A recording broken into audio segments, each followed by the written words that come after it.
Caen-Metz, c'est le premier match du soir à découvrir dans ce jour de foot avec une équipe de Caen qui a des problèmes. 5 matchs, 5 défaites. Oh, Metz n'est guère mieux loti avec une seule victoire depuis le début de la saison. Et encore, c'était lors de la première journée de championnat et c'était à Monaco. Le problème de Caen, c'est un problème d'efficacité offensive, bien entendu. Alors Pierre Mankowski cherche la bonne formule autour de Kenneth Andersson, le Suédois. Jusqu'à présent, il y a eu Simba. Là, il y avait un doute, Pierre B. On ne savait pas si c'était Simba ou Revel qui allait être titularisé. La réponse. Très bien. Revel ou Simba, Pierre Mankowski a entretenu le suspense jusqu'à la dernière minute. Finalement, il a tranché. C'est Amara Simba qui joue ce soir aux côtés de Kenneth Andersson à la pointe de l'attaque caennaise. Patrick Revel est donc sur le banc des remplaçants. Mais en ce début de rencontre, c'est un défenseur caennais qui se distingue. Joël Germain de 35 mètres tente sa chance et met son go en difficulté. Le gardien messin détourne en corner. Après cette offensive, le jeu est plutôt à l'avantage des Normands. Pourtant, il faut attendre 20 minutes avant de voir une occasion dangereuse. Yvan Le Bourgeois pour Simba, contrôle mal, mais poursuit son action, s'engage dans la surface et frappe. Son go est battu. Le moment tant attendu est arrivé. Caen marque et prend l'avantage 1-0 grâce à ce premier but d'Amara Simba sous les couleurs caennaises. Pierre Mankowski n'a pas à regretter son choix.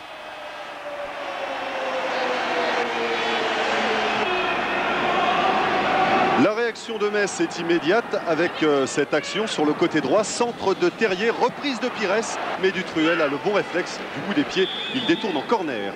Le match s'emballe et Caen réagit très vite à cet assaut lorrain. Coup franc de Stéphane Dedevant, tête d'Anderson, son go est battu, mais M. Pochard refuse le but. Sur le ralenti, on constate que le Suédois s'est un peu appuyé sur un défenseur. M. Pochard a jugé qu'il y avait une faute. Mais une minute plus tard, Caen est à nouveau à l'attaque. Andersson lance deux de banc sur le côté droit. Centre du Canet, son goal laisse échapper le ballon. Simba en profite, reprend et marque. C'est évidemment du délire dans le stade. Michel Dornano. Caen mène 2-0 face à Metz, une nouvelle fois, grâce à la patte de l'ancien monégasque Amara Simba. 2-0, c'est aussi le score à la mi-temps. Les deux équipes ont changé de côté, ce sont les Messins les premiers à l'ouvrage. 11e minute, centre de Pires pour la tête de Didier Lang. Là encore, Richard Dutruel repousse, le danger est écarté. Réponse caennaise, 4 minutes plus tard, Stéphane Dedevant pour Kenneth Andersson qui prend son temps pour frapper à terre. Jacques Sango se couche et met le ballon en corner. La suite ne donnera rien.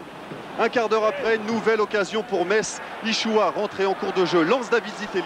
Le Messin tente sa chance, mais le ballon passe à côté des buts de Dutruel. Caen aura l'occasion d'aggraver le score sur ce coup franc joué à 3. Mais la frappe de Nicolas Huisman, tout juste rentrée à la place de Dedevant, est détournée par le mur. Nous en resterons là. Caen l'emporte 2-0. Premier succès de la saison pour les Normands, avec un Amara Simba qui a fait honneur au choix de Pierre Mankowski. Oui, premier succès de la saison pour Caen et premier but inscrit à domicile. Caen, c'était la seule équipe de D1 à n'avoir encore pas marqué le moindre but sur sa pelouse. Pierre, vous êtes toujours avec nous du côté du stade Michel Dornano? Pierre Behet, on devrait le retrouver. Ouais, oui, Pierre, il nous entend. Pierre, bon, on a vu la victoire de Caen, c'est rassurant pour l'équipe de Mankowski. Pourtant, on parle de joker à Caen. Est-ce que vous avez un petit tuyau à nous donner? Écoutez, j'ai un petit tuyau qui viendrait plutôt des routes suédoises via les Pays-Bas, puisque eh bien, les dirigeants caennais se sont orientés vers la filière Klaus Ingesson. Vous vous souvenez, il était à la Coupe du Monde cette année aux États-Unis, mais il était aussi présent à l'Euro 92. Il avait été remarqué d'ailleurs par Gérard Rouillet, qui avait prévenu tous ses joueurs juste avant le match contre la Suède qu'il fallait surveiller ce garçon. Il est peut-être sur la route du Stade Malherbe de Caen, sur la route vers la Normandie. Pierre, vous parlez d'Ingesson. Eh ben, comme on s'était mis d'accord un petit peu avant, on n'est pas magicien. Regardez-le, Ingesson, pour que tout le monde se refamiliarise bien avec la silhouette de ce grand Suédois présent à la Coupe du Monde aux côtés de Kenneth Andersson. Regardez les images de Ingesson. C'était lors d'une séance de tir au but à la Coupe du Monde qui s'est achevée il y a un mois et demi. C'est un grand gabarit, Ingesson. Et regardez, il n'a pas eu le moindre doute au moment de tirer son penalty. Ça s'est très bien passé.